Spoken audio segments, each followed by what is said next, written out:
Hi, and welcome to this installment of Frank and Mary here in Westboro. If you haven't seen this show before, my name is Art Bergeron. My day job is I do Elder Law at Myrick O'Connell, which is also in Westboro. But this is, of course, not about my day job. It's about my friends Frank and Mary. If you've been to one of my presentations, you know Frank and Mary's goal in life is to live in their house until they die and be buried in the backyard. And if that's Westboro, that means right here. So my friend Shelby Marshall, who's been kind enough to co-host these shows, just because we have a good time, this is very entertaining for both of us, has been finding these great guests for like a long time now, but she keeps finding them. Westboro just seems to be just a well, a bottomless well of entertaining people. And she's got a great guest for us today. Shelby, whom do we have? Yeah, so we have a returning guest today, Mr. Phil Kittredge. We're going to call him Phil. Those were upon his strict orders. Phil is not a stranger to anyone watching this show that's been around Westboro for a while. Phil and his wife manage the Westboro Food Pantry, have done so for many years, and they have deep roots here. Presentations, you know, Frank and Mary. So, before I welcome Phil officially, he's not here today to talk about the food pantry. He is here to talk to us about his new book. He's a published author, so congratulations, Phil. Thank you. Amazing. We really do have amazing, talented people across a spectrum of arts, sciences. It's wonderful, and Phil is just one of those. So Phil's here today to talk to us about his new book. Get it there in the picture frame, Westboro. So Phil, congratulations first of all. Well, thank you. It was a lot of hard work, but it was well worth it. So I will be truth and disclosure. One of my things on my dream bucket list is to write a book. I'm not sure about what. So I'm fascinated with the process that one goes through to get to that place. So talk to Frank and Mary, our viewers, about why you did it, what prompted you to do it versus maybe keeping all this sort of in your head or in your house and in some books of your own without publishing. And give Frank and Mary and Shelby Marshall some courage, because the reason why they don't do it, of course, is they just can't believe that it can be done. So to actually have somebody on the other end of this, yeah, it's a wonderful thing. This is great. I agree with you. I had the same thought. And, I had worked with Chris Allen on her book, which is probably the definitive book on Westboro. Incredibly well researched, a lot more historical data than mine. Mine is more of a little snapshot of a particular image on a particular day and time in the history, where Chris goes back to really the origins of Westboro from the breaking away from Marlboro and the settlements. I worked with her on a lot of the pictures. I worked with Glenn Packer on his book on cornfield meat. I worked with Kate Anderson on her book. Same company that did my book, Acadia Publishing. She had a book just published last year on the Westboro State Hospital. A fascinating book, spectacular pictures.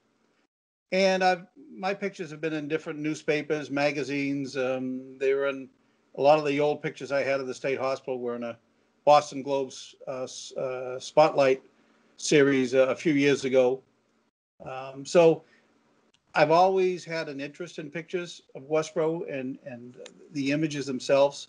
As you know, I put on before the pandemic, I put on 2 or 3 public shows a year, some for the library, some for the Historical Society, some for the Senior Center.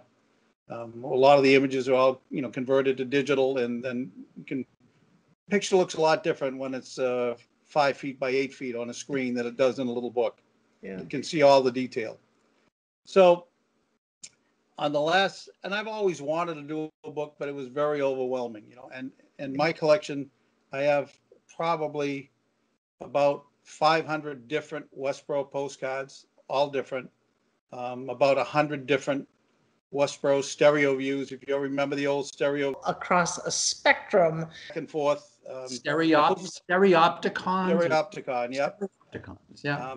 I'm that old. I remember those. I remember Well, those. you know what? Is that like one of those, like the kid version, you press the thing and the wheel Well, goes around?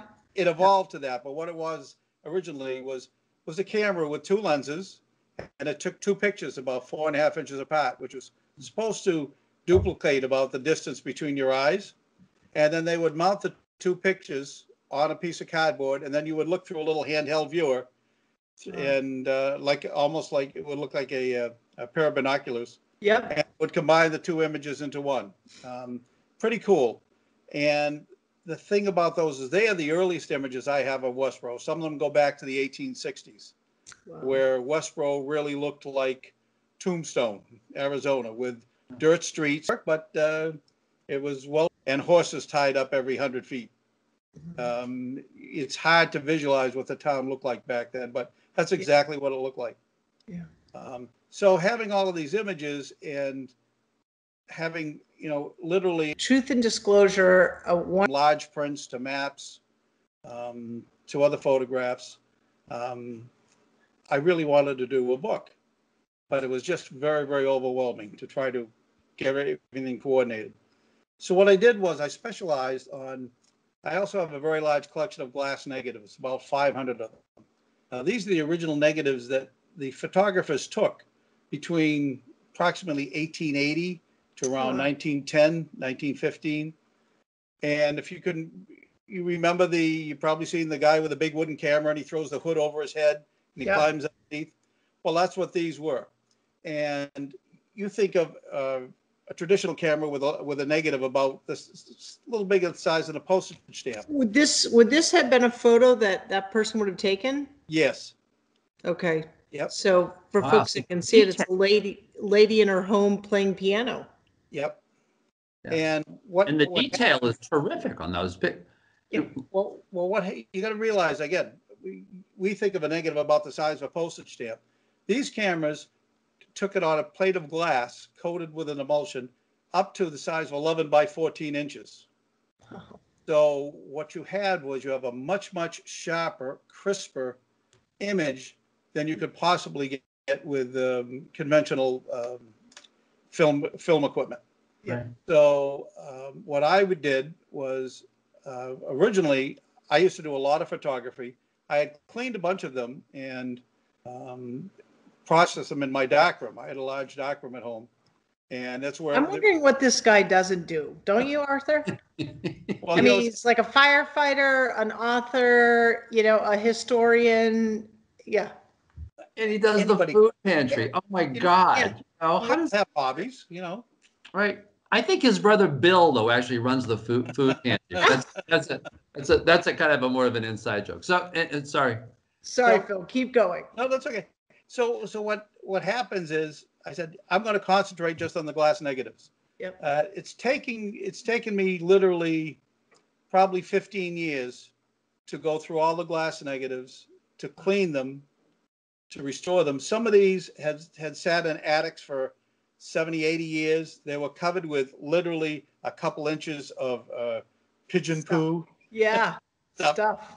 So they all had to be cleaned, washed, and then represerved, and then digitized, scanned. So I bought a commercial scanner and digitized them. And then once you have that, then you've got to clean them up, just like you would in a dark room, where some areas of the image is a little darker or a little lighter, and you get some dust spots. So you do that I do it with Photoshop and spend the time, and it can take 2 or 3 hours for each image to get it done. But when they're done, they really are literally spectacular. And that's what I concentrated for the book. About probably 90% of the images in the book are from the original negatives that the photographer from Westboro took over 100 years ago. Amazing. So, as I sort of time traveled through your book, and that's what it felt like, it was amazing to think that this just wasn't that long ago. I mean, it's hundreds of years, but when you look at these images, to your point about, the early 1800s, you wouldn't even recognize, if you said, what town is this? Even maybe with some landmarks, it would probably be hard to recognize. But even as late as the late 1800s, some of the photos in here of the downtown. I mean, it looks like a movie set. It just, I don't know. It just, the picture sort of emanated with warmth, and yet, like, for me, a little bit of sadness of, oh, that was then, and it's very different now. Well, one of the things that makes Westboro a little different than a lot of the surrounding towns, Westboro, for some reason, and I don't know the reason why, had a very large influx of photographers, commercial photographers. About the turn of the century, there were almost a dozen commercial photographers located in Westboro. If you recently, they did some renovation work on the arcade building. Yep. And if you above the side where the pizza shop was, remember they took down the third floor. There was a section that was different than everything else, and they actually re-bricked it and repainted it all. That was originally a solid glass wall because there was a photo studio up there. The photo studios were always located on the top floors of the buildings so they could get the natural sunlight. They had a glass ceiling over them, and if you look at the building of Westboro, or the package store is downtown, right at the corner, and you look at that building from the Rotary, and look at the top of the building to the left, you'll see three windows very close together, where the rest of the building, they're all separated. That was also a photo studio, and you'll see pictures of the pandemic. I put on 2 or 3 atrium covering that, almost like a greenhouse on the top of the building. Because remember, again, the same thing. You remember the photographer holding the camera, and then the other hand, that all the flash powder was off. Yeah. It took a long time to get you had to have an awful lot of light to get a good image. So that's why that happened. But that's why we have so many photos of Westboro, photographs, postcards, stereo views. It's because we had a lot of photographers in town. And it's great because we were able to preserve our history with a lot more images than most towns. Here's one of those. I mean, this takes up both pages. So this, Phil, correct me if I'm wrong, is about 1900 in downtown Westboro. Right around 1900, yes. Fascinating. Absolutely and fascinating. That image that actually comes from a large negative, and that's only part of the image. On the right-hand side, it actually shows the arcade building. Yep. And if you look in the original image, there's a very ghostly figure peering out of the window on the top floor. Almost the face, all you can make out is the face, but it's all in white. Oh, wow. And when pictures were taken, it was a big deal. Yeah. And you'll see when they would take a picture at a lot of the factories, there was somebody in almost every window of the factory if they were taking a picture on the outside, because they all want to be in the photo. Wow. Yeah, it was interesting. There were a couple images of young children. There's one, I think, of a child sort of up on West Main Street in front of a beautiful home. Yep. And there's a little girl, you make note of it, in the distance on her porch. And so, again, the detail in these photos is beautiful. You really can kind of look at a picture and study it and then say, you know what, I want to go back to that one, because there's just incredible detail. You could get lost in these, especially with some of the ones from the downtown. Yeah. But again, because they're so sharp and so detailed, if you're looking at it on a computer, you can actually zoom in and look into the windows of the storefronts and make out all the individual items for sale in the store. Wow. You can see there's a great one of that's amazing. Winchenbach's candy store, where it shows a picture of all her candy. And to the right of it is the doorway, which is open. If you actually keep zooming in and going in, you can see the glass display cases inside the store. Wow. And you can see the kerosene lanterns for sale on the shelves above it. The problem with some of these, you can end up getting lost looking at the picture for hours and hours, really. Yeah. But I think that goes to the heart of, I mean, if I'm a layman, it's a great introduction to the history of the town, because you just get fascinated by the pictures, and it goes to exactly what you just said. It's like you just want to know more. You want to look in that window. It's mount the 2 pictures, causing you to really be interested in the history, because you get drawn in the way that words never would do it. That's so. And that's one of the problems. Not the problem. It's one of the downfalls of the book. You're looking at a 4 by 5 inch image, where when I do my presentations, again, you're looking at a 6 by 8 foot image. Right. So you combine the two images into one. You see all of that together, and some of the pictures are almost overwhelming because there's just so much to see in just one image. That's So- great. That's just So great. one of the other things I thought was fascinating, I mean, and true, I think generally of the time because of, firefighting equipment and all of that. But Phil, you have a history as a firefighter.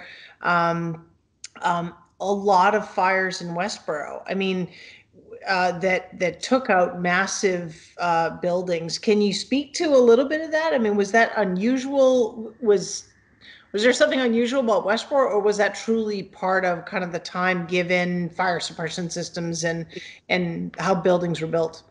It's typical of most New England towns. Yeah. Many churches burned.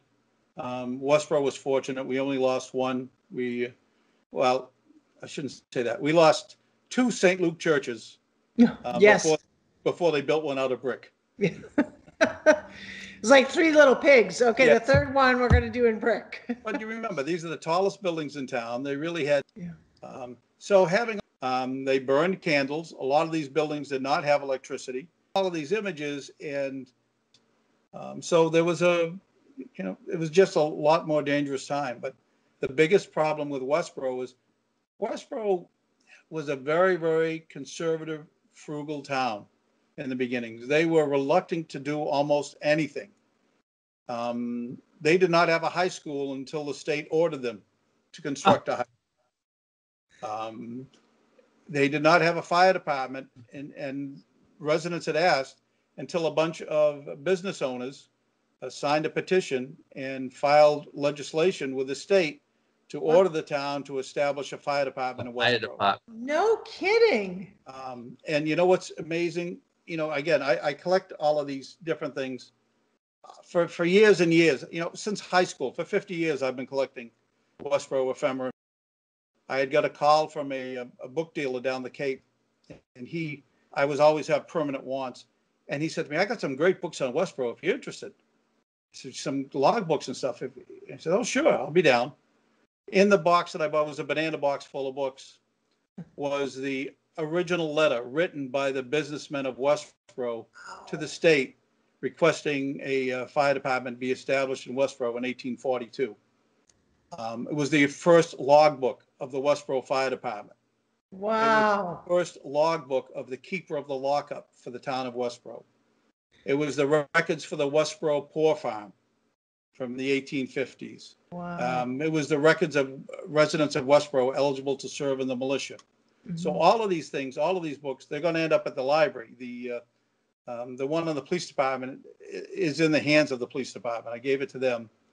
The one on the fire department will end up with them, but all the other books will be available in the local history room at the library for people to look at. So the fire department, again, they bought a used hand tub for $1.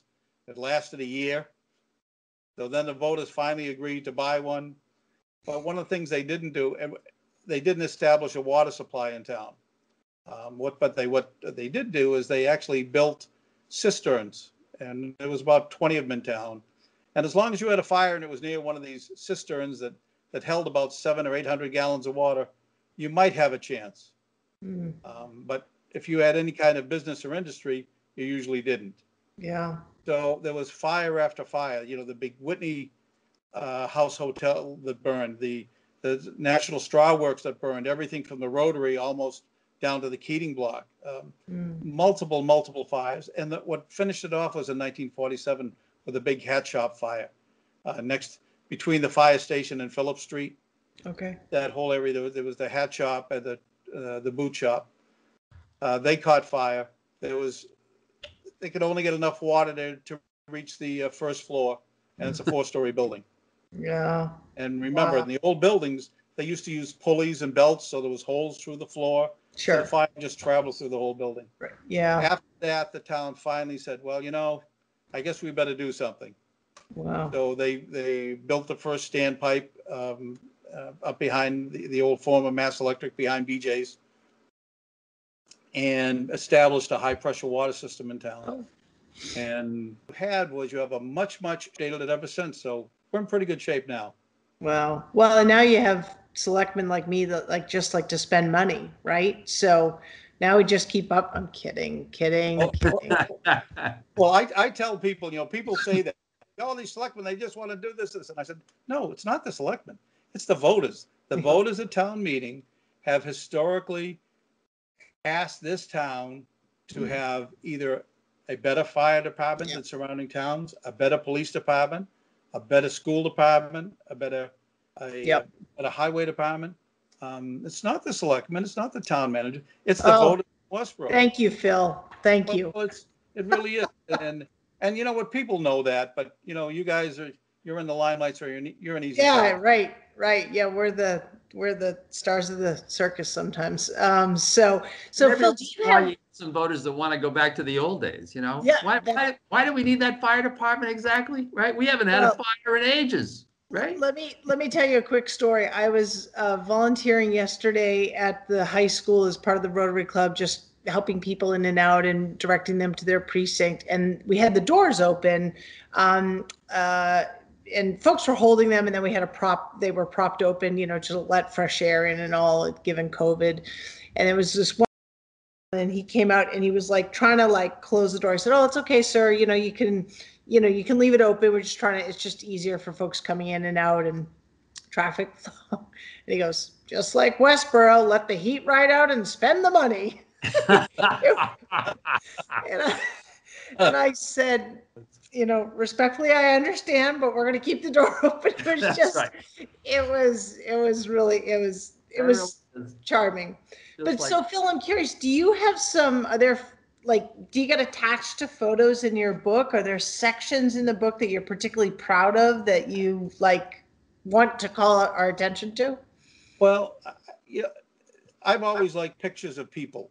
A picture of a building is great.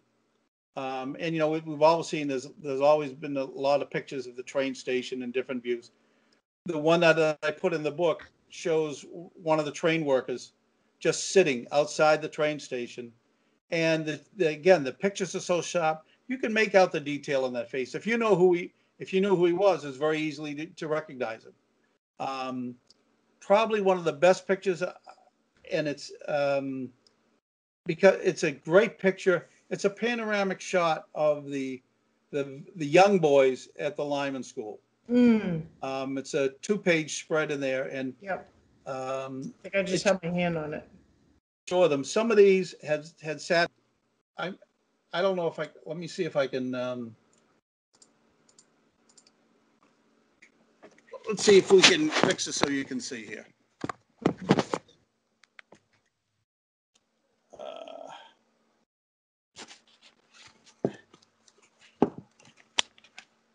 Well, here's Phil. I don't know if this is now that you're. Oh no.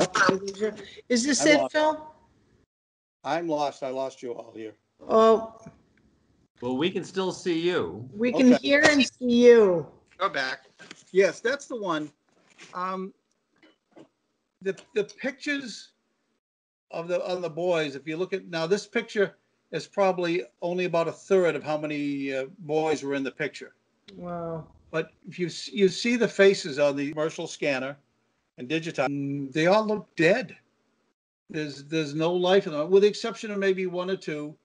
This young man, I don't think you guys can see it, but he's in the front. He almost looks like, what was the Little Rascals?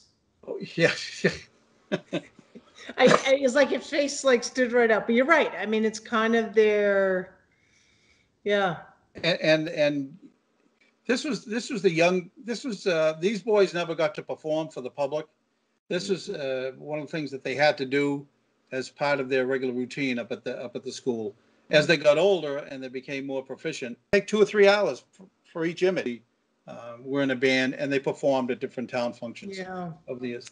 But that's one of my favorite ones because there's a lot of very dark history about the first state reform school in Westboro. A lot of stories, pretty well documented, of physical abuse of the boys. If you were a landowner in town and you needed somebody to help, 90% of the images in the book, you could petition the state and you could buy these boys for the summer Fine. Wow. You would house them in your house and feed them, but they would work for you all day long, and you would pay the state. The boy wouldn't get anything. Wow. So these guys didn't, and a lot of these kids, they didn't do anything wrong. These were picked up as kids that were wandering the streets of the cities. His parents had too many children; they couldn't afford them. They put these kids out on their own. These kids, the majority, did nothing wrong, and they just ended up in the state system, and it ended up being such a failure that the state shut it down. Yeah. And then the buildings ended up being converted to use for the Westboro State Hospital in the 1880s.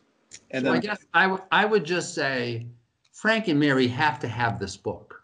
This is just wonderful. I mean, because it ties you to where you are. It's just wonderful. So so Phil, one of my jobs is to be the timekeeper. So I'm like fascinated, but I have to keep watching the clock. But I want to make sure, because Shelby had said at the beginning, we want to make sure that we can sell some books here. So can we have some? And I know Aiden, our wonderful folks at Westboro, Cable, will be glad to include contact information, any of that stuff. So can you get that for us, just so that we'll make sure that people have it, so that people can connect with you. The books are available locally. They're available at Tatnick, and they're also available at the Art and Frame Emporium. I know that I think the Frame Emporium, they had sold out. We did a book signing down there, and I think we sold 140 books in 2 hours. But I know they have more that have come in. And if somebody's looking for like a specific, like a Christmas present, and they want it personally inscribed and signed, they can get a hold of me, and we'll work it out. So I've done that for quite a few people already, and I actually just shipped a whole box of books down to a lady down in Kentucky that she's formerly from Westboro, and she's sending them out to all. That's awesome. That's great. And they're available, Phil, you said, on Amazon as well? Yep, they're available on Amazon, and they are also available on eBay. Awesome. So they're all over. Well, it's great. We could that was then, and a very long time. Phil, congratulations. This is a true treasure. That because of your love for history and photography, and certainly Westboro, that we can all enjoy. And it's a great way to support local businesses, a local author, and to give a gift. So congratulations, Phil. Thank you. And on behalf of Frank and Mary, as we were doing at the beginning of the show, thank you for this. Well, thank you. That's just a wonderful gift. It's just a wonderful gift to a lot of people. Just wonderful. I don't know whether I would ever do it again. It took a tremendous amount of work. But if you're passionate about it, and I really wanted to, they say that if your legacy is something that you leave behind for somebody that can look at, forever. And the books that I referenced were written by DeForest, the history of Westboro in the 1880s, and some other books from Westboro from the 1870s, Parkman's Diaries, and work on the arcade building, a part of the town. And I'm hoping 100 years from now, somebody will look at this book and say, wow, look at these great pictures. No doubt they will. It's great pictures. I hope your picture's in there so that they'll be able to have somebody they can thank. Right.